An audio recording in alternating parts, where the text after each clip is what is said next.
मोअज़्ज़िज़ हाज़रीन इकराम, मेरी इज़्ज़तदार माँ और बहनों, मैं आप तमाम का शुक्रगुजार हूँ कि आपने अपना कीमती वक्त निकालकर आज के इस इलेक्शन की जनसभा में आपने शिरकत की।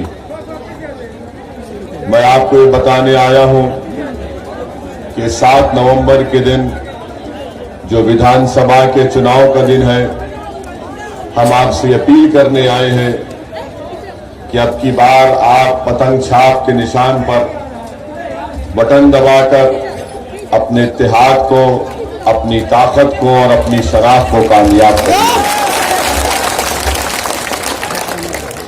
आप ये भी जानते हैं कि 5 साल पहले जब मजलिस इत्तेहादुल मुस्लिमीन ने अपने सियासी सफर का आगाज किया तो यही सरजमीन से, बहादुरगंज, किशनगंज, सीमांचल की सरजमीन से मजलिस इत्तेहादुल मुस्लिमीन ने अपने सियासी सफर का आगाज किया।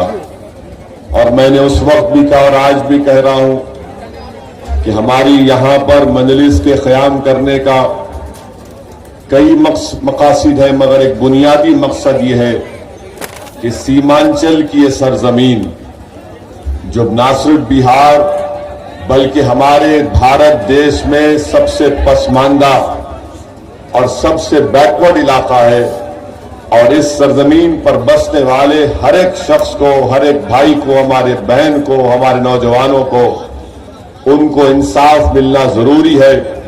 ये मजलिस इत्तेहादुल मुस्लिमीन की जद्दोजहद और मजलिस इत्तेहादुल मुस्लिमीन की कोशिश है कि सीमांचल की जनता को इंसाफ मिले।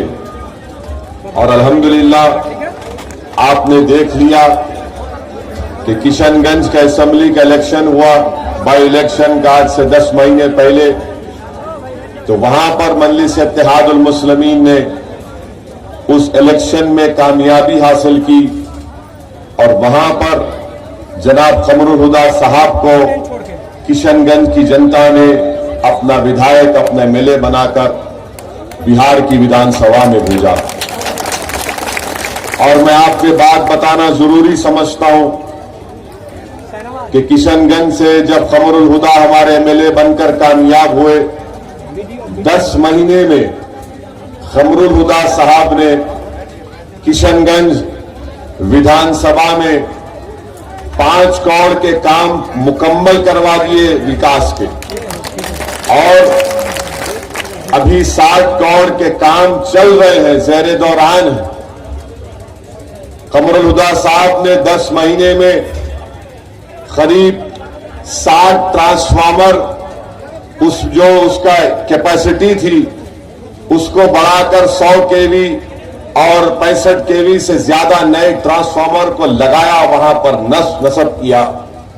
ये सिर्फ 10 महीने में मजलिस इत्तेहादुल मुस्लिमीन के एमएलए ने किशनगंज की विधानसभा में काम किया है।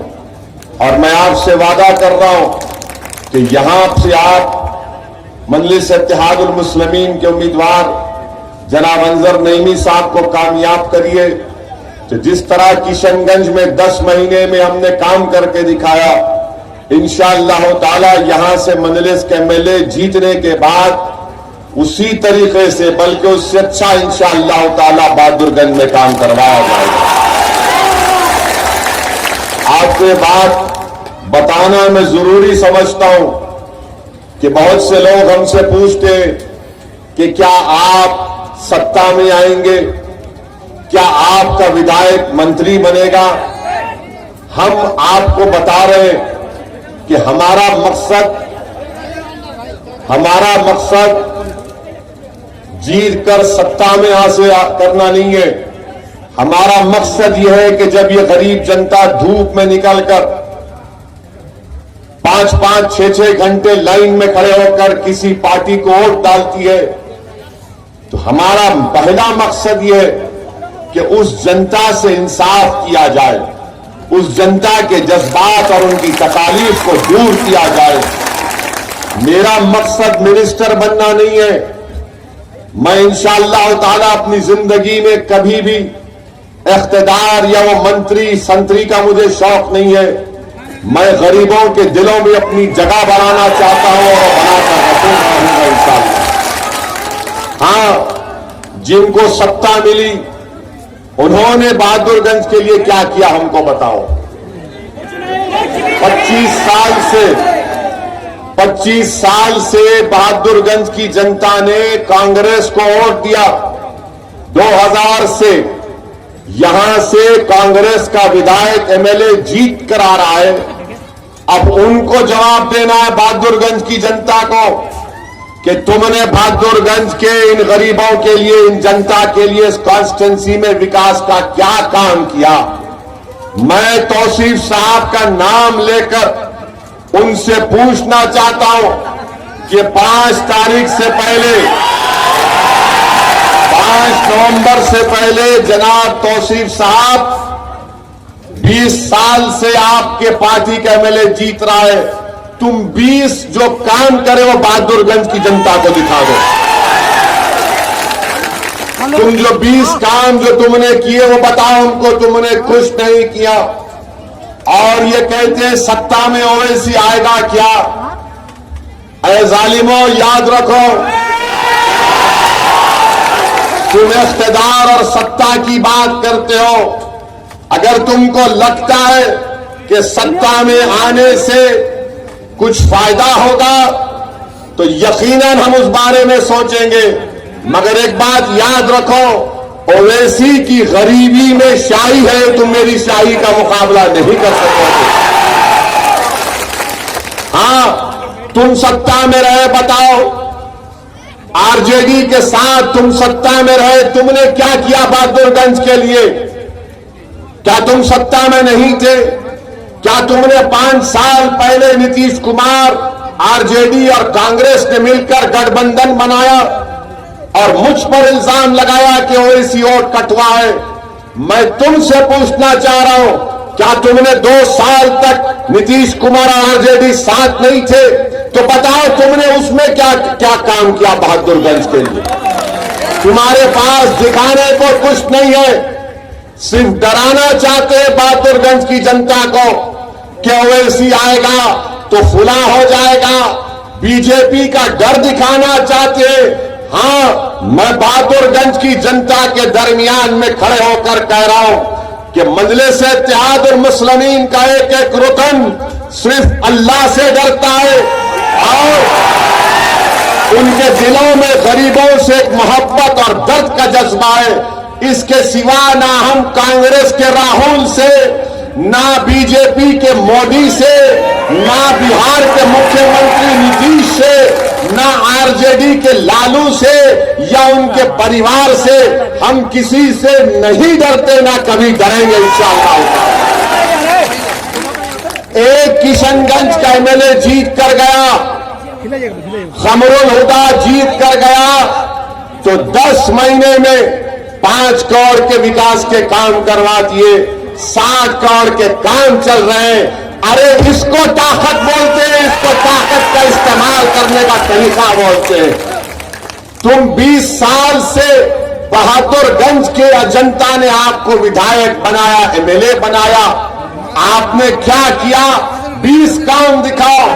जब हमारे नौजवान, जब हमारे बहादुरगंज के नौजवान लॉकडाउन के दौरान मुल्क के, भारत के कोने कोने से लॉकडाउन में यहां पर आ रहे थे, यहां पर क्वारंटाइन सेंटर में उन पर तंग किया जा रहा था, तो कहां थे तौसीफ साहब? आप तो गायब हो गए, आप नजर नहीं आए। सैलाब आता है, बाढ़ आती है, आप गायब हो जाते हैं। जब सैलाब, बाढ़ से जमीनें कट जाती हैं तो आप में इतनी हिम्मत नहीं है कि बहैसियत एक विधायक के आप प्रशासन से जाकर लड़कर कहते, अरे भाई इसका घर, इसके जमीन, इसकी खेत बर्बाद हो गई, इसको मुआवजा मिलो। अरे तुम किस काम के मेले हो जब तुम मुंह खोलना ही नहीं जानते। हमने क्या किया हैदराबाद में, मेरे कॉन्स्टिट्यूंसी पार्लियामेंट हैदराबाद में बहुत ज्यादा बारिश हुई, बहुत से इलाकों में घरों में पानी आया, हम अपने मुख्यमंत्री के पास गए और तेलंगाना रियासत में हमारे खाली 7 एमएलए, कोई मिनिस्टर नहीं है हमारी गाड़ी पर लाल लाइट नहीं है जो टाई टाई टाई करके फिरती है। हम अपने मुख्यमंत्री के पास रात में गए के चंद्रशेखर राव साहब के पास, चीफ मिनिस्टर के सामने बैठकर हमने कहा कि हमारे घरों में, हमारे कॉन्स्टिट्यूंसी में, हैदराबाद के बहुत से इलाकों में घर में पानी आया और पानी आने से बहुत से लोगों के घर का सामान बर्बाद हो गया, कपड़े चले गए, बिस्तर चला गया, सब सामान खराब हो गया। हमने कहा गवर्नमेंट को उनको पैसों से मदद करनी चाहिए। चीफ मिनिस्टर ने पूछा, बोलो असद भाई क्या करना है? हमने कहा साहब इनको पैसा देना पड़ेगा, चेक से नहीं कैश देना पड़ेगा। 24 घंटे के अंदर हैदराबाद में तेलंगाना के मुख्यमंत्री का मैं शुक्रगुजार हूं। उन्होंने कहा आप बोल रहे, मैं पूरे हैदराबाद की जनता के लिए हर उस घर में जिसमें पानी दाखिल हुआ था उसको 10,000 रुपये देंगे। आज पूछो आप जाकर एक एक घर में गवर्नमेंट के डीएम कलेक्टर के पास से लोग जाकर उनका आधार कार्ड का नंबर लेकर, उनके राशन कार्ड का नंबर लेकर, उनकी फोटो लेकर उस घर के में रहने वालों को 10,000 रुपये कैश दिया जा रहा है। यकीनन वो 10,000 रुपये जो उनका नुकसान हुआ उसकी 5 पाई नहीं कर सकते, मगर कम से कम वो गरीब तो खड़ा तो हो जाएगा। ये विधायक आपका क्या किया बताओ? आप कुछ नहीं करते, कुछ नहीं करते। अब आप कह रहे कि मैं मंत्री बनने वाला हूं, मेरा साथ दो। तौसीफ साहब, आपकी ये बात सुनकर वो याद आया कि बिल्ली के ख्वाब में छिछड़े ही सही। यानी तुमको 20 साल एमएलए बनाए, अब मंत्री बनाना पड़ेगा। मैं आपसे कह रहा हूं, तौसीफ मंत्री बनना चाहता है और इज़हार नियामी आपका संतरी बनना चाहता है। यह आपका संतरी बनना चाहता है, आप संतरी का साथ दो, मंत्री का मत दो। ये 20-25 साल आपने इसको साथ दिया। आपके इस बहादुरगंज में बताइए, हमारे बच्चों के लिए पढ़ने के लिए कॉलेज नहीं, स्कूल नहीं है। और मैं आपको वादा कर रहा हूं कि इंशाअल्लाह ताला आप इज़हार नईमी को कामयाब करिए। नईमी को हम तेरा घाट में इंशाअल्लाह डिग्री कॉलेज खोल कर रहेंगे गवर्नमेंट का इंशाअल्लाह। हमारे बच्चे बहादुरगंज के पटना को जाते हैं पढ़ने के लिए, छोटे छोटे कमरों में जिसमें सांस लेना मुश्किल है, वहां पर जाकर पढ़ते हैं। अस्पताल है, अस्पताल में ना खून का इम्तिहान होता, ना डॉक्टर के लिए कोई चीज है वहां पर बैठने के लिए। और ये 20 साल के विधायक, 20 साल 25 साल 20 साल हो गए कांग्रेस को यहां से। मेरे अजीज दोस्तों और बुजुर्गों, इसीलिए हम आपसे अपील कर रहे हैं कि जो तरक्की पटना और दरभंगा में हुई वो अब इंशाअल्लाह ताला सीमांचल में होगी, बहादुरगंज में होगी, कोचादामन में होगी, किशनगंज में होगी, अमूर में होगी, बैसी में होगी, जोकीहाट में होगी। और जो कोई भी सरकार बनाएगा पटना में, हमको यकीन है कि इंशाअल्लाह ताला अब की बार उपेंद्र कुशवाहा बीजेपी, अब ये हमारे यहां पर हम बीजेपी को रोकेंगे, आरजेडी को रोकेंगे और उपेंद्र कुशवाहा बिहार के नए मुख्यमंत्री होंगे। और अगर बिहार की सरकार पटना की लोग हमारी बात को नहीं सुनेंगे तो असदुद्दीन ओवैसी दोबारा आपके दरमियान में आएगा। अगर सीमांचल से इंसाफ नहीं होगा तो फिर असदुद्दीन ओवैसी सीमांचल की जनता को लेकर, जिस तरह महात्मा गांधी ने सत्याग्रह डंडी मार्च की थी, हम यहां बहादुरगंज कोचादामन से लाखों की तादाद में लोगों को निकल कर ओवैसी लेकर जाएगा पटना को सीमांचल के इंसाफ के लिए। और CAA का आपने एहतजाज किया था ना, NPR NRC का, ये पूछे तौसीफ साहब से, कांग्रेसियों से, कि भाई जब CAA NPR NRC का एहतजाज हो रहा था, हम सर्दी में निकल कर एहतजाज कर रहे थे और बीजेपी आरएसएस की तरफ से कहा जा रहा था कि बहादुरगंज, किशनगंज, सीमांचल में घुसपैठी लोग घुसे, उनका एनपीआर एनआरसी करना चाहिए। किसने जवाब दिया? बीजेपी का, आरएसएस का। क्या तौसीफ साहब ने दिया? किसने दिया? असदुद्दीन ओवैसी ने जवाब दिया।